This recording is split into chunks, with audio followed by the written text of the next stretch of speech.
नमो अरिहन्ताणम् नमो सिद्धाणम् नमो आयरीयाणम् नमो वज्झायाणम् नमो लोये सौवसावूणम् मोक्षमार्गस्य नेतारम् भेत्तारम् कर्म भूभृताम् ज्ञातारम् विश्वतत्त्वानाम् वंदे तत्गुणलब्धये। 1008 श्री मूलनायक आदिनाथ भगवान की जय। द्वासांग जिनवाणी माता की जय। आचार्य श्रेष्ठ आचार्य गुरुवर श्री 108 पूज्यपाद स्वामी महाराज की जय। आचार्य श्रेष्ठ आचार्य गुरुवर श्री 108 विद्यासागर जी महाराज की जय। जगत पूज्य निर्यापक श्रमण मुनि पुंगव श्री 108 सुधा सागर जी महाराज की जय। समस्त मुनि संघ की जय। आलोक मोदी स्वाध्याय सुधा यूट्यूब चैनल पर आप सभी दर्शकों का एक बार पुनः हार्दिक स्वागत, हार्दिक अभिनंदन।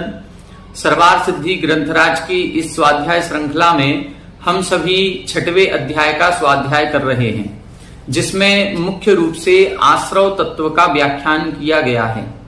ऐसी क्रियाएं बताई जाएंगी जिन क्रियाओं से कर्मों का आश्रव होता है।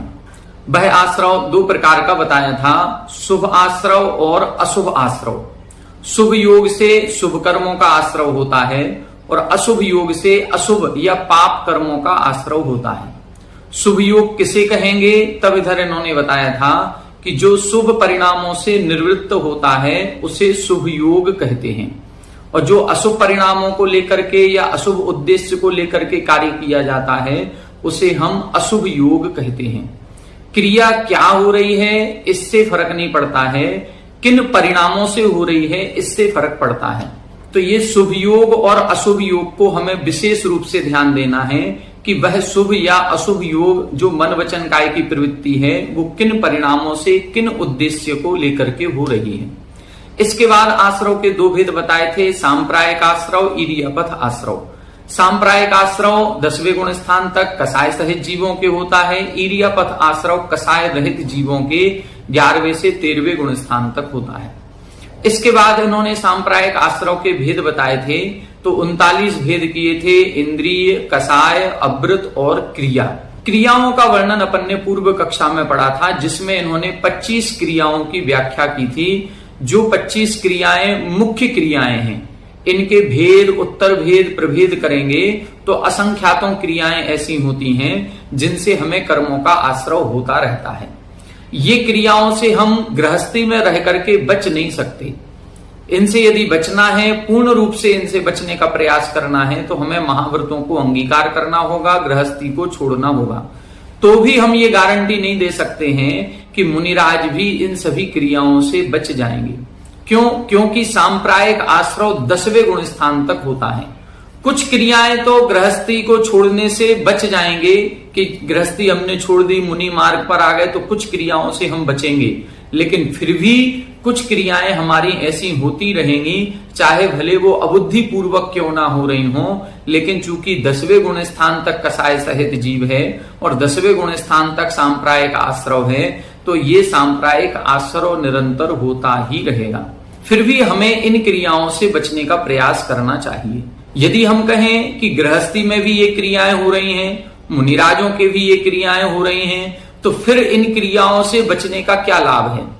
तो इन क्रियाओं से बचने का लाभ ये है कि गृहस्थी में रहेंगे तो कसाय भाव तीव्र रहेगा, मुनि बन जाएंगे तो कसाय भाव मंद होगा।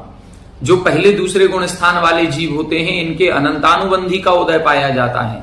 जो चौथे गुण स्थान वाले होते हैं, इनके अनंतानुबंधी का उदय नहीं है, लेकिन अप्रत्याख्यान प्रत्याख्यान संजुलन का उदय है।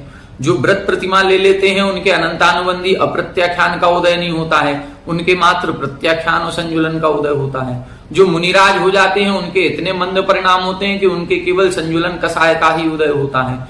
और जब मुनिराज उत्कृष्ट ध्यान में लीन होते हैं, ऊपर के गुण स्थानों में जाते हैं, तो संजुलन कसाय की भी उत्तरोत्तर मंदता होती जाती है।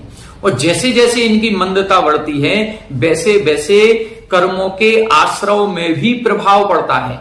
यही बात अगले सूत्र में बता रहे हैं कि ये जो सांप्रायिक आश्रव आपने बताया, ये तो गृहस्थ और मुनियों के समान हो गया। तो फिर हम गृहस्थी बने रहे, हम मुनि क्यों बने?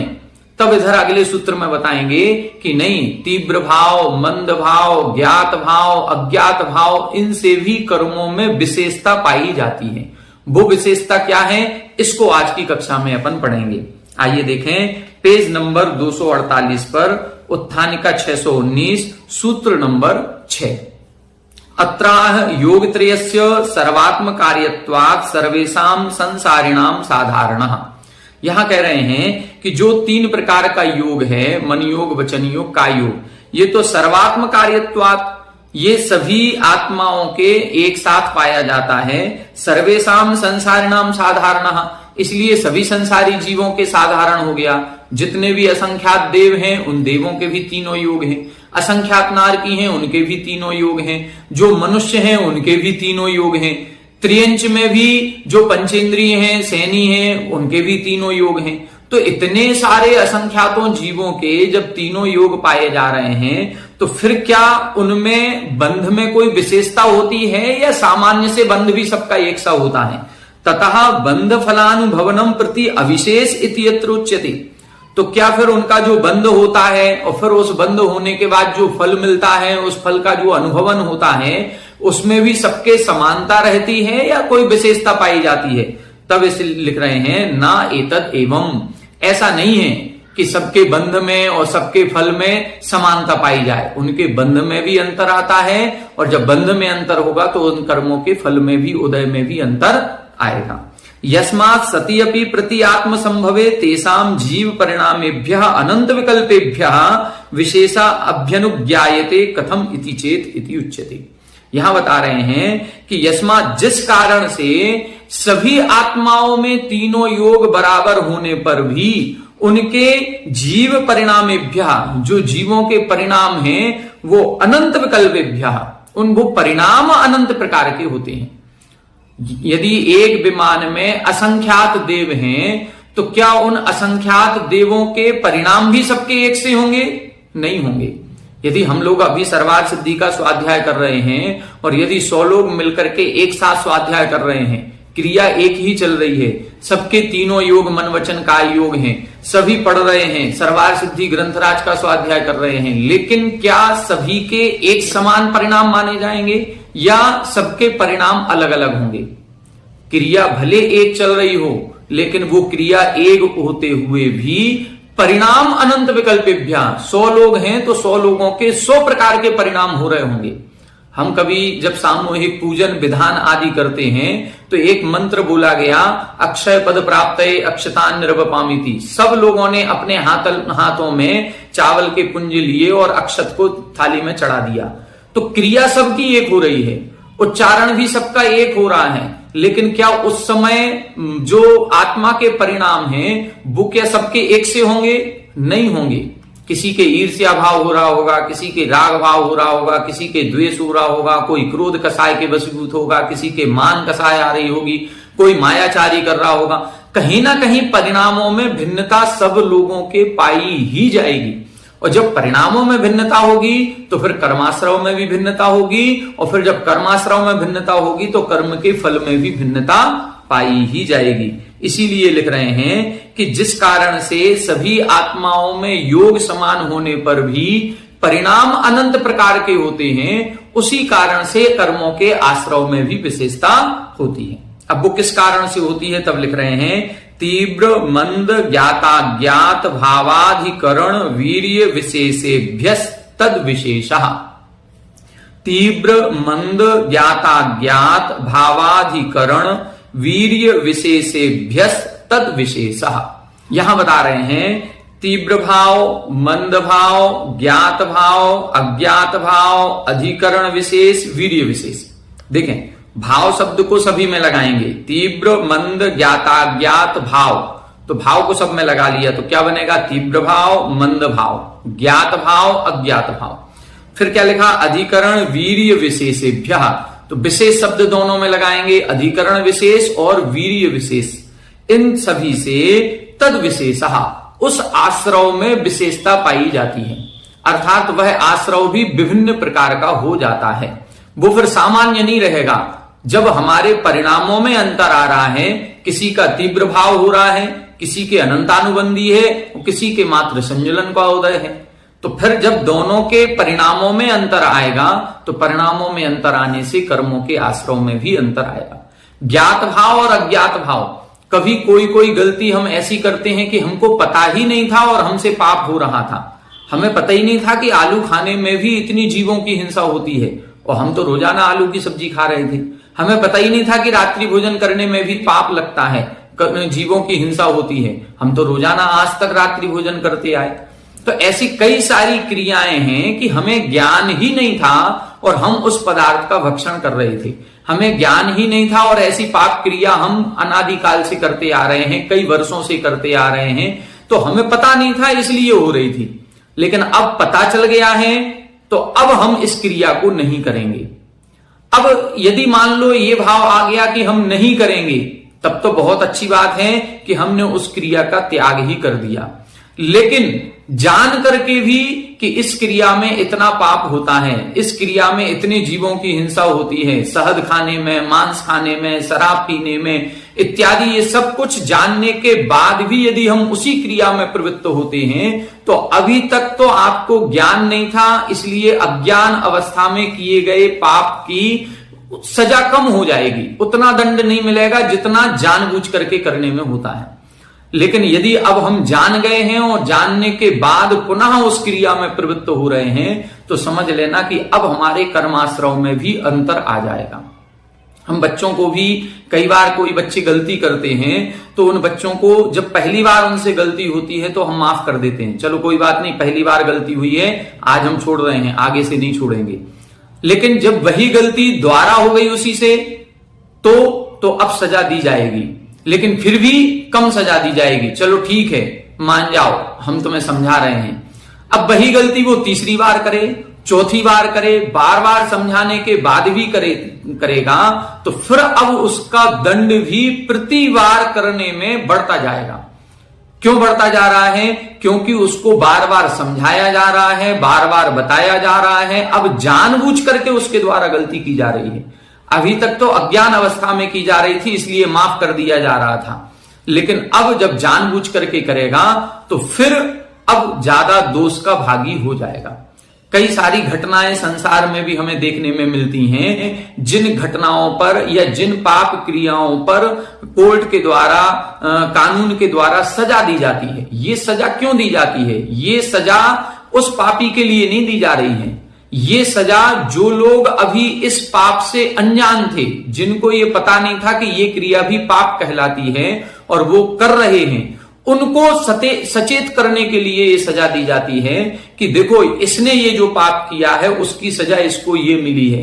अब वही पाप अब कोई दूसरा व्यक्ति करेगा तो अब उसको और ज्यादा दंड मिलेगा, उसको उसी प्रकार से सजा दी जाएगी, क्योंकि अब वह ज्ञात भाव हो गया। आपको पता था कि एक व्यक्ति इस प्रकार का पाप कर चुका है और उसको इस प्रकार की सजा मिली थी, फिर आपने क्यों की? मतलब हमारे जानने के बाद भी यदि हम पुनः वही काम करते हैं तो वह ज्ञात भाव के अंतर्गत आता है, और ज्ञात भाव हो जाने से फिर ज्यादा पाप का बंध होता है। अब कई लोग ये कहते हैं, कुछ लोगों की मन के परिणाम ऐसे होने लगते हैं कि जब ज्ञात भाव में ज्यादा पाप का बंध है तो फिर हम जानेंगे ही नहीं, हम जानने का प्रयास ही नहीं करेंगे, हम मुनिराजों के प्रवचन सुनने ही नहीं जाएंगे, हम शास्त्रों का स्वाध्याय ही नहीं करेंगे, हमें पता ही नहीं चलेगा कि आलू में इतना दोष है, हमें ज्ञान ही नहीं होगा कि रात्रि भोजन त्याग करना चाहिए, हमें ज्ञान ही नहीं होगा कि मद्य मधु मांस का सेवन नहीं करना चाहिए। और जब हमें मालूम नहीं होगा हम करेंगे तो हमें कम पाप लगेगा। लेकिन ये ध्यान रखना कि ये सोच करके यदि हम ज्ञान नहीं कर रहे हैं तो हमारे अज्ञान अवस्था का पाप ज्यादा है। वो जो अज्ञान बना रहेगा वो आज तक हमारी जो जीव की पर्याय है, हम अनादिकाल से इस अज्ञान के कारण ही संसार में घूम रहे हैं।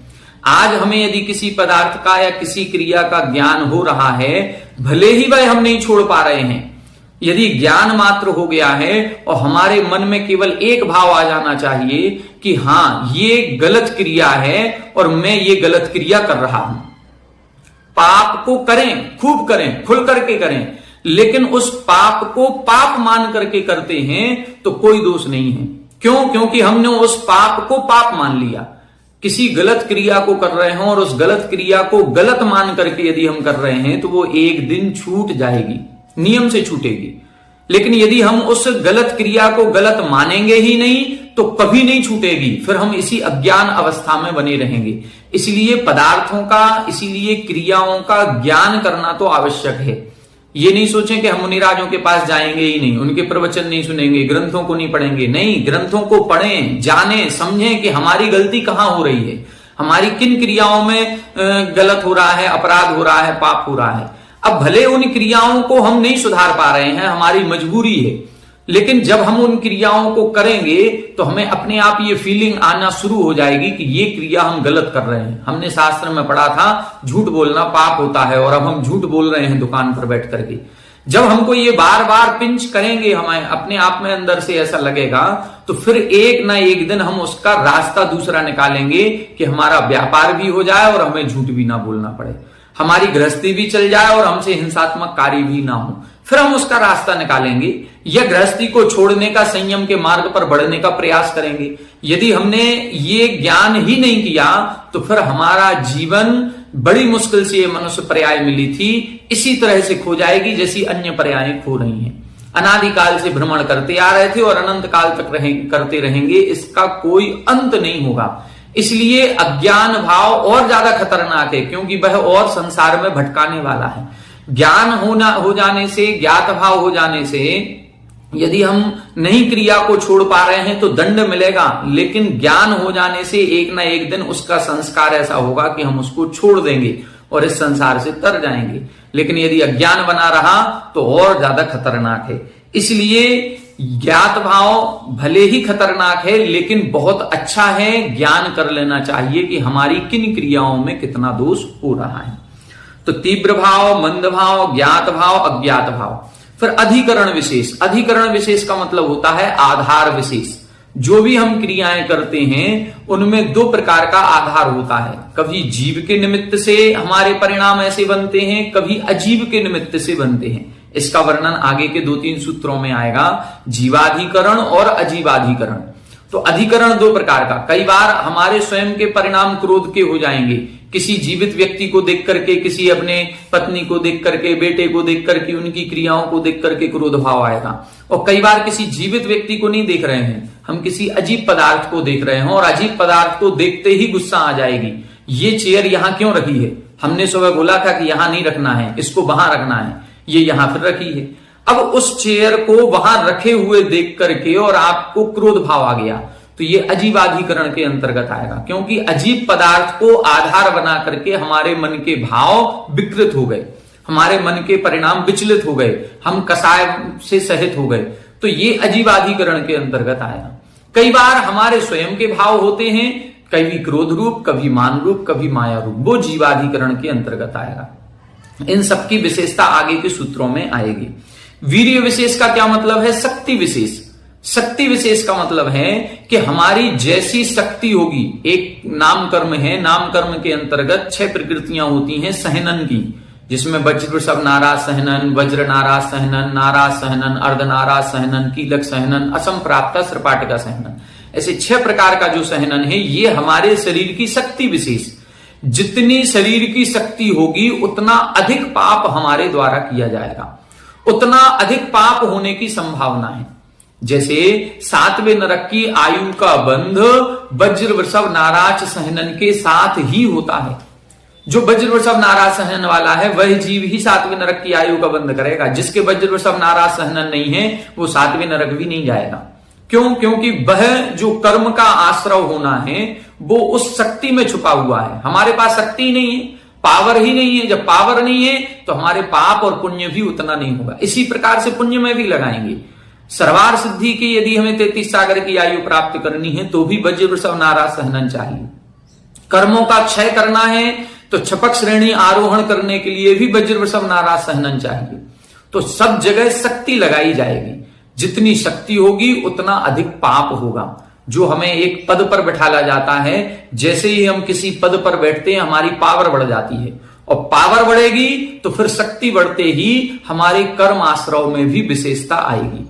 आज यदि मान लो हम सामान्य घर में रहते हैं, सामान्य है, किसी पद पे नहीं है, तो हम उतने कर्मों का आश्रय नहीं कर रहे हैं। लेकिन यदि हमें प्रधानमंत्री बना दिया जाए, हम चुनाव जीत जाएं और प्रधानमंत्री पद पे आ जाएं, अब प्रधानमंत्री पद पर आते ही बहुत पावर आ गई, हमें अब देश की रक्षा करनी। अभी तक तो हम अपने परिवार की कर रहे थे, अब हमें देश की रक्षा करनी है। और देश के संबंध में सोचते ही कई सारे निर्णय ऐसे होंगे जहां पर उस पद की पावर के कारण से होंगे, और जहां पर ऐसे निर्णय होंगे जहां पर असंख्यातों गुना पाप बंद भी होगा और असंख्यात गुना पुण्य बंद भी हो सकता है। तो अब हम जिस पद पे जाएंगे, जैसी पावर हमारी होगी, इसको उसके अनुसार हमारे कर्म आश्रय पर भी प्रभाव पड़ेगा। आज वर्तमान में अंतिम 3 सहनन कहे जाते हैं, क्योंकि वर्तमान में अंतिम 3 सहनन है। जो अंतिम 3 सहनन वाले हैं वो ज्यादा से ज्यादा यदि नरक जाएंगे तो 5वें नरक जा सकते हैं, इससे नीचे नहीं जा सकते। इतना पाप ही नहीं करेंगे, शरीर में शक्ति ही नहीं है। इसी प्रकार से ऊपर जाएंगे तो 12वें स्वर्ग के ऊपर नहीं जा पाएंगे।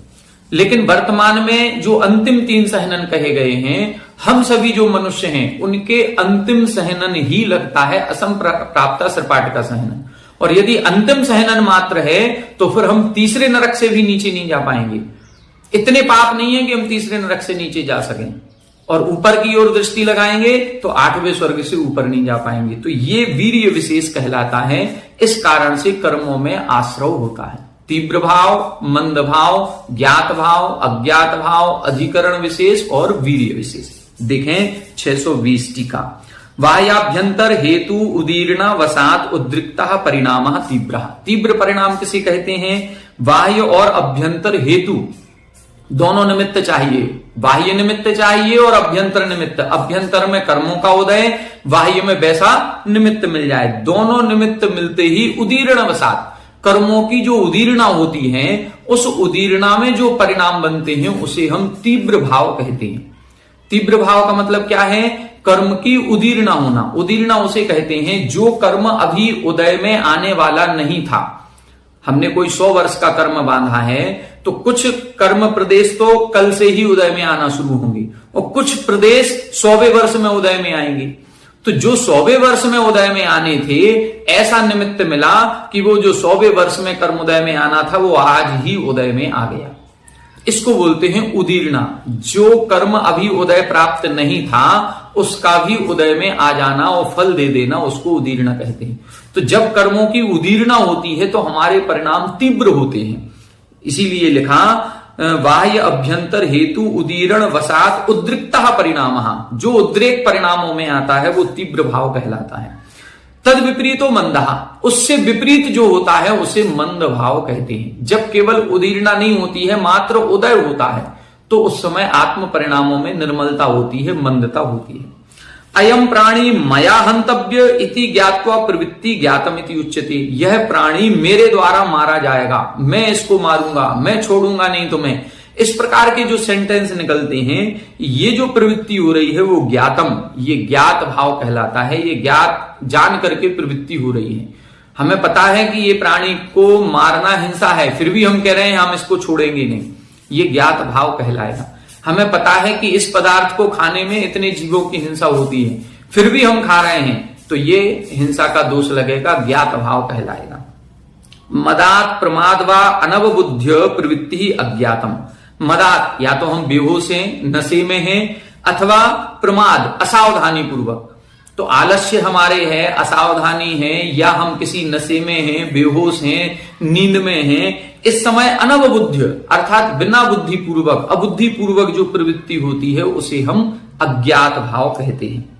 अधिक्रियन्ते अस्मिन् अर्था इति अधिकरणम द्रव्यम इत्यर्थः। अधिक्रियते अस्मिन् इति अर्थः। जो अर्थ यानी पदार्थ हैं वो जिसमें पाए जाते हैं उसको हम अधिकरण कहते हैं। तो अधिकरण से इधर क्या लेना है? द्रव्यम इत्यर्थः। अधिकरण का मतलब है द्रव्य। द्रव्य 2 प्रकार की हैं, जीव द्रव्य और अजीव द्रव्य। जब अजीव द्रव्य के निमित्त से कर्माश्रय होता है तो उसको हम अजीवाधिकरण कहते हैं। जब जीव द्रव्य के निमित्त से होता है तो उसे जीवाधिकरण कहते हैं। द्रव्यस्य स्वशक्ति विशेषो वीर्यम। द्रव्य की जो स्वशक्ति विशेष होता है उसे वीर्य कहते हैं। स्वयं की जो शक्ति है, हमारा जीव द्रव्य है, तो इस जीव द्रव्य की क्या शक्ति है? हम कौन सा सहनन लेकर के आए हैं? हम लोग कहते हैं पंचम काल में मोक्ष नहीं है, तो पंचम काल में मोक्ष नहीं है ये गलत सेंटेंस बोल रहे हैं। मोक्ष जाना कभी काल बाधक हो ही नहीं सकता कि मोक्ष जाने में बाधक है काल। कल तक चौथा काल था तो कल तक मोक्ष जा सकते थे, आज पंचम काल लग गया तो आज हम मोक्ष नहीं जा पाएंगे, ऐसा नहीं है। मोक्ष जाने में बाधक है हमारा हीन कर्म, जो हमारा पुण्य कर्म है। हम सब हीन पुण्य वाले हैं। हीन पुण्य वाले मोक्ष जाने के लिए हमने बताया वज्र वृषभ नाराज सहनन होना आवश्यक है, वो शक्ति होनी चाहिए शरीर में। लेकिन हम सब लोग जो आज पंचम काल में पैदा हुए हैं, जन्म लिए हैं, उत्पन्न हुए हैं, हम सबके अंतिम 3 सहनन हैं। वज्र वृषभ नाराज सहनन है ही नहीं, या वज्र वृषभ नाराज सहनन जिनके होता है, जिन्होंने उस कर्म का बंध किया है, वो लोग पंचम काल में उत्पन्न नहीं होते हैं, इसलिए पंचम काल में मोक्ष नहीं है। पंचम काल मोक्ष जाने में बाधक नहीं है। काल कभी बाधा नहीं कर सकता, काल तो अमूर्तिक द्रव्य है, वो ना बाधा करता है ना साधक बनता है। लेकिन हमारा जो पुण्य कर्म पाप कर्म है वो हमें बाधा उत्पन्न कराता है। तो हम हीन पुण्य वाले हैं कि हमारे वज्र वृषभ नाराज सहनन का कर्म का हमने कभी बंध ही नहीं किया, बंध नहीं किया, इसलिए हम पंचम काल में उत्पन्न हुए, हीन सहनन वाले हैं। अब हम मोक्ष जा नहीं सकते, इसलिए हम अपना दोष किस पर दे रहे हैं कि पंचम काल में मोक्ष नहीं होता। पंचम काल में भी मोक्ष होता है। किसके होता है? जिस जीव ने चौथे काल में जन्म लिया है और जो उत्तम सहनन वाला है वह पंचम काल में मोक्ष जा सकता है। जन्म चौथे काल में हो गया और पंचम काल में यदि वह जीवित रहता है, आगे बना रहता है, काल तो 1 सेकंड में बदलता है। रात को 12 बजे, आज तारीख 15 थी, कल 16 हो जाएगी। सन 1 साल में बदल, 1 दिन में बदल जाता है, 1 सेकंड में। रात को 12 बजे, अभी 2022 चल रहा था, 2023 चलने लगा। तो इसी तरह से 1 सेकंड में ही काल बदलता है। अभी कल तक चौथा काल था, आज से पंचम काल शुरू हो गया। तो कल तक मोक्ष जा सकते थे, आज नहीं जा सकते, ऐसा नहीं है। चौथे काल में जो जीव उत्पन्न हुए हैं, जो उत्कृष्ट पुण्य वाले हैं, जिन्होंने वज्र वृषभ नाराज सहनन कर्म का बंध किया हुआ है, वो जीव पंचम काल में मोक्ष जा सकते हैं। तो पंचम काल बाधा नहीं है मोक्ष जाने में, हमारा हीन पुण्य कर्म बाधा है, वो है शक्ति विशेष। उसी की बात इधर कर रहे हैं। द्रव्यस्य स्वशक्ति विशेषु वीर्यम, द्रव्य की स्वयं की जो शक्ति विशेष होती है उसे वीर्य कहते हैं। भाव शब्द प्रत्येकम परिसमाप्यते, भाव शब्द सभी में लगाना है। तीव्र भावो मंद भाव इत्यादि, तो तीव्र भाव, मंद भाव, ज्ञात भाव, अज्ञात भाव, इस तरह से। एतेभ्यः तस्य आश्रवस्य विशेषो भवति, एतेभ्यः अर्थात इन सभी के द्वारा तस्य आश्रवस्य उस कर्म के आश्रव में विशेषता पाई जाती है। कारण भेदात ही कार्य भेद इति, क्योंकि कारण जैसा होगा वैसा ही कार्य होता है। कारण के अनुसार ही कार्य में प्रवृत्ति होती है। यदि हमारा बीज खोटा है तो फसल खोटी आएगी, बीज चोखा है तो फसल चोखी आएगी। तो बीज से ही तो फसल आनी है। तो हमारे कारण जैसा होगा, हमारी शक्ति जैसी होगी, वैसा हम कर्म का बंध करेंगे। इस प्रकार से हमें लगाना चाहिए। आगे देखें, अत्राह अधिकरणम उक्तम तत्स्वरूपम अनिर्ज्ञातम अतः तत् उच्यताम इति। यहां बता रहे हैं अत्राह अधिकरणम उक्तम, अधिकरण का वर्णन कर दिया। तत्स्वरूपम अनिर्ज्ञातम, लेकिन उसका स्वरूप अभी हमें ज्ञान नहीं है कि अधिकरण क्या कहलाता है। अतः तत् उच्यताम, अब अधिकरण के बारे में बताना चाहिए। तत्र भेद प्रतिपादन द्वारेण अधिकरण स्वरूपम निर्ज्ञानार्थम आह, तो अब अधिकरण के बारे में बताना है, तो अधिकरण के भेद बताते हुए उस अधिकरण के स्वरूप का वर्णन कर रहे हैं। अधिकरणम जीवा जीवाह, अधिकरणम जीवा जीवाह, यहां बता रहे हैं अधिकरण 2 प्रकार का होता है, जीव और अजीव। मतलब जीव के निमित्त से यदि कर्मों का आश्रय हो रहा है तो उसे जीवाधिकरण कहेंगे। अजीव के निमित्त से जब कर्माश्रय होता है तो उसे हम अजीवाधिकरण कहते हैं। 622 उक्त लक्षणा जीवा जीवाह, जीव और अजीव इन दोनों का लक्षण हम पहले कह चुके हैं। जीव का लक्षण दूसरे अध्याय में पढ़ा था, उपयोग लक्षणम, और अजीव का लक्षण कहां पढ़ा था? 5वें अध्याय में पूरा अजीव तत्व का व्याख्यान किया था, जिसमें उधर इन्होंने बताया था अजीव काया धर्मा धर्माकाश पुद्गला, वहां अजीव शब्द का व्याख्यान किया था। तो उक्त लक्षणा जीवा जीवा, जीव और अजीव का लक्षण हम पहले बता चुके हैं। यदि उक्त लक्षणा पुनर्वचनम किमर्थम, अब प्रश्न कर रहे हैं कि यदि आप जीव और अजीव का वर्णन कर चुके हैं तो फिर से यहां क्यों वर्णन कर रहे हो? फिर अब दोबारा वर्णन करने की क्या आवश्यकता है? तब लिख रहे हैं अधिकरण विशेष ज्ञापनार्थम पुनर्वचनम। यहां अधिकरण विशेष का ज्ञान कराने के लिए पुनः हमने जीव और अजीव का वर्णन किया है। वहां जीव अजीव का ज्ञान कराना था, इसलिए जीव अजीव का वर्णन किया था। यहां अधिकरण विशेष का ज्ञान कराना है, इसलिए पुनः इनका वर्णन किया है।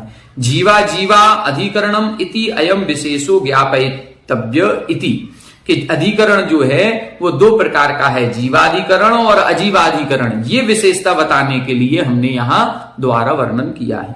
कहा पुनः असौ, ये दोनों क्या कहलाते हैं, इनसे क्या अर्थ लगाना है, तब लिख रहे हैं हिंसादि उपकरण भाव इति। इनसे अर्थ लगाना है हिंसादि के जो उपकरण भाव हैं, ये भाव या तो स्वयं से उत्पन्न होते हैं अथवा किसी निमित्त विशेष को पाकर के होते हैं। यदि किसी निमित्त विशेष को पाकर के हो रहे हैं तो वो अजीवाधिकरण है, यदि स्वयं से हो रहे हैं तो वो जीवाधिकरण की श्रेणी में आएंगे। स्यात् एतन् मूल पदार्थयो द्वित्वात् जीवा जीवौ इति द्विवचनम न्याय प्राप्तम इति तन्न पर्यायाणाम अधिकरणत्वात्। यहां प्रश्न कर रहे हैं कि सूत्र में आपने लिखा अधिकरणम जीवा जीवाः, ये बहुवचन में लिखा है, और जबकि अधिकरण दो हैं, जीव अधिकरण और अजीव अधिकरण जब दो हैं तो आपने बहुवचन क्यों लिखा? फिर आपको द्विवचन में प्रयोग करना चाहिए था। आप सूत्र बनाते अधिकरणम जीवा जीवौ, तो जीवा जीवौ द्विवचन में प्रयोग करते, आपने यहां पर बहुवचन क्यों लिखा? क्या लिखा? स्यात् एतन् मूल पदार्थयोः द्वित्वात्, जो मूल पदार्थ हैं वो दो हैं, जीव और अजीव, जीवा जीवौ इति, तो द्विवचनम न्याय प्राप्तम, यहां द्विवचन का प्रयोग करना चाहिए। तब लिख रहे हैं तन्न, ऐसा नहीं है, हमने बहुवचन का प्रयोग किया है। क्यों किया है? पर्यायाणाम अधिकरणत्वात्, क्योंकि हम इधर द्रव्य को आधार नहीं बना रहे हैं, हम द्रव्य की पर्यायों को आधार बना रहे हैं।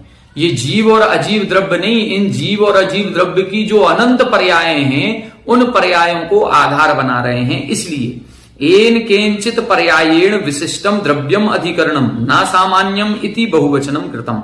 यहां पर जो भी द्रव्य हम ले रहे हैं वो किसी पर्याय से युक्त द्रव्य को ले रहे हैं। यदि हम अपने आप को ले रहे हैं तो ये द्रव्य की एक पर्याय है, तो इस पर्याय विशेष को ले रहे हैं। यदि हमने चेयर शब्द बोला था तो चेयर भी एक पुद्गल द्रव्य की पर्याय है, तो किसी न किसी पर्याय विशेष को हम ग्रहण कर रहे हैं, और ऐसी पर्याय कितनी होती हैं? अनंत पर्याय होती हैं। तो फिर जीवाधिकरण कितना हो गया? अनंत। अजीवाधिकरण कितना हो गया? अनंत। इस कारण से यहां पर हमने बहुवचनम कृतम, यहां बहुवचन का प्रयोग किया है। जीवा जीवा अधिकरणम कस्य, ये जीव और अजीव हैं, ये अधिकरण किसके हैं? तब लिख रहे हैं आश्रवस्य इति, ये आश्रव के भेद कहलाते हैं। जीवाधिकरण और अजीवाधिकरण से आश्रव में विशेषता आती है। अर्थवसात अभिसंबंधो भवति, अर्थवसात अर्थ के कारण से ऐसा संबंध लगा लेना चाहिए। कैसा संबंध लगा लेना चाहिए? अधिकरण का अर्थ होता है आधार, और अधिकरण अर्थ में सप्तमी विभक्ति का प्रयोग किया जाता है, जिसमें कमरे में, छत पर, इस प्रकार का जब प्रयोग होता है तो अधिकरण का प्रयोग किया जाता है सप्तमी विभक्ति। और आप इधर कर रहे हैं किसके हैं? तो आश्रवस्य, इधर षष्ठी विभक्ति का प्रयोग कर रहे हो। अधिकरण में षष्ठी विभक्ति नहीं होती है, तब इधर लिख रहे हैं अर्थवसात अभिसंबंध्यते, अर्थात अर्थ के कारण से ऐसा संबंध बनाना है कि जब कर्म का आश्रव जीवाधिकरण के निमित्त से होता है तो उसे जीवाधिकरण कहते हैं, और जब अजीव के निमित्त से होता है तो अजीवाधिकरण कहते हैं। तो जीव के निमित्त से, इसलिए अधिकरण में हमने आश्रव शब्द को लगाया है, षष्ठी विभक्ति लगाई है। तो इस प्रकार से ये दो भेद यहां पर बता दिए। अब इन दोनों का विशेष व्याख्यान आगे प्रारंभ होगा, जिसमें जीवाधिकरण के 108 भेद होते हैं और अजीवाधिकरण के 11 भेद होते हैं। तो अब ये जीवाधिकरण के 108 भेद कौन से हैं, इसको अपन कल की कक्षा में पढ़ेंगे। ये ही वो 108 भेद हैं जिनसे कर्मों का विशेष आश्रव होता रहता है। हम लोग जो जाप देते हैं और जाप देते समय 108 बार नमोकार मंत्र या किसी भी मंत्र का जाप करते हैं, वो इसीलिए करते हैं कि कर्म आने के 108 द्वार हैं, तो कम से कम एक आश्रव के द्वार के प्रति, उसको बंद करने के प्रति, या उसमें जो आश्रव हुआ है उसके प्रायश्चित्त के रूप में कम से कम एक बार तो हम मंत्र का जाप करें। इसीलिए 108 कर्माश्रव के द्वार हैं, तो हम 108 बार मंत्र का जाप करते हैं। माला में 108 इसीलिए मोती होते हैं या दाने होते हैं, या हम 108 बार मंत्र का जाप करते हैं। तो ये 108 द्वार कौन से होते हैं, कैसे परिणाम हमारे 108 प्रकार के बनते हैं, इसको हम कल की कक्षा में समझेंगे। बहुत अच्छा विषय है, कल की वीडियो सभी लोग जरूर सुनें। आज की कक्षा में इतना ही। आप सभी हमारे साथ बने रहें। सभी को जय हिंद।